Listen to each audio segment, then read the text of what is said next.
This is the Lone Crater YouTube. We hope this video helps. You start by ensuring access and permissions so you can act quickly. First, sign in with an admin-capable account and enable 2FA. This prevents lockouts. Next, install and open the CLI or browser extension, then confirm the version. Outdated tools cause errors.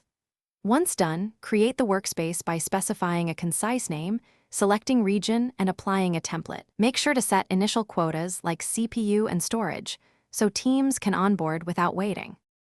Now you configure resources and governance to match real workloads. Allocate compute and persistent storage, choosing instance sizes and backup windows. If you expect burst traffic, add auto-scaling tiers.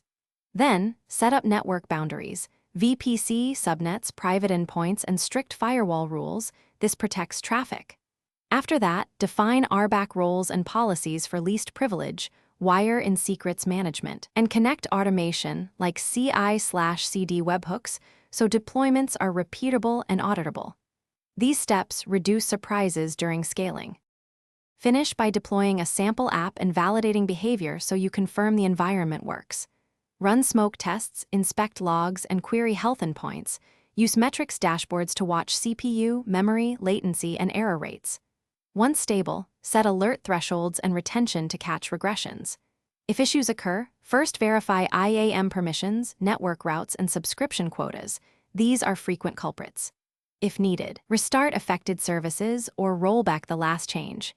This restores function while you investigate root cause. Thanks for watching. Consider subscribing if we helped you.